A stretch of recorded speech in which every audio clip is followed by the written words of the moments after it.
Amy Posner here with part 2 of content marketing.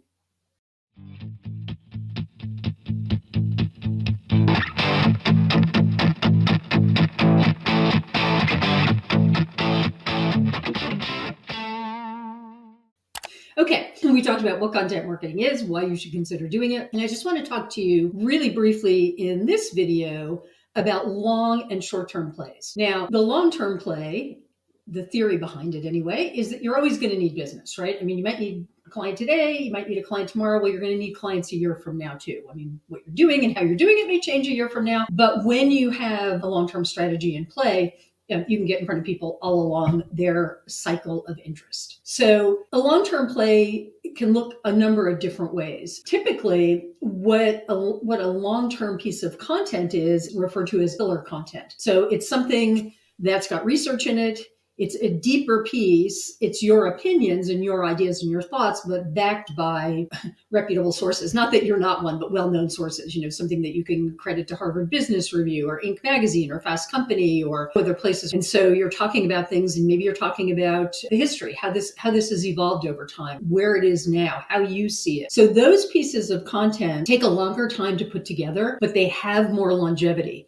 Right? It's something that's going to be relevant today, and it's going to be relevant tomorrow and into the future. If anything you write becomes irrelevant, you can always update it, which can get you some more traction on that same long-term piece. So it's something that will be out there. It's relevant to your target audience. And ideally, every piece of your content delivers real value. I am and have always been a proponent of delivering value before money changes hands. That's become even more important in the digital market space where, we don't meet people in person as much as we used to. Sure, we have Zoom meetings, but it's a different kind of connection that we make. So I think it's really important that you have a long-term strategy and you have content that has longevity. So that's one way of looking at long-term plays. Another way of looking at long-term plays is something like this video series that I do. When I first started publishing these, there was a whole lot of stuff I didn't know. In fact, it's some of the stuff I'm just learning now about how to get more traction, how to get more eyeballs, but it served really well for me, for people and potential clients to kind of get a sense of what I know, who I am, and that sort of thing. But for me, it's involved long-term play because it takes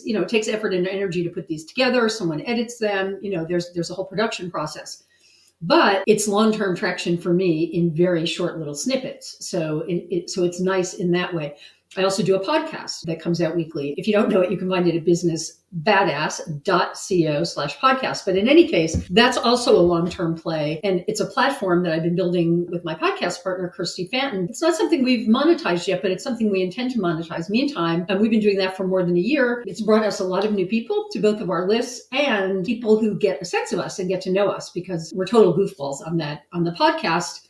But it's who we are. And so people get a sense of, we have the serious side, but we also like to laugh and we're kind of lighthearted. So there's a dimensionality to recorded content, whether it's audio or video. I have people in my mastermind who have newsletters, other people who have private podcasts. There's all kinds of opportunities, but the long-term play is also to have a strategy. And that's often a content calendar, a content marketing calendar. So you have a plan. So this isn't something that you just have to say, I need a piece of content, and you put it together. You know what you're going to do, you commit to it, and you get the content out there. And the reason that's important is because consistency and persistence over time is what makes an impression. You don't need to make a big splash. You don't need to be everywhere at once. And that's hard to do if you're going to do it consistently and be persistent. So it's good to start with like a narrow channel, get good at that, and then you can build it out. And a lot of content can be used across channels, as I'll talk about later on in these series. Now, a short-term strategy for content marketing could be something that you want to sell right away, a course or a program that you want to fill, a new product offering you have. And so the short-term play is to create content around that particular topic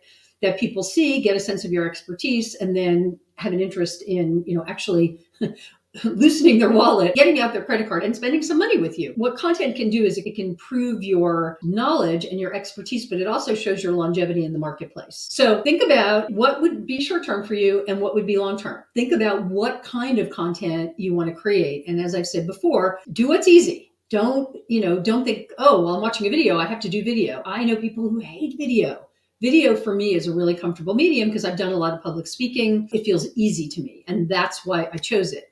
Now, I'm a copywriter. I don't like writing content. I think it's because I wrote so much I didn't want to write. I didn't want to write for myself. It felt a little onerous. This felt fun. So think about that for yourself and think about what makes sense. In the next video, we'll talk about target audience. Who are you going after? So look out for that one. And if you'd like to be notified when these videos drop, click the bell and you will get notified. Thanks for watching. Bye for now.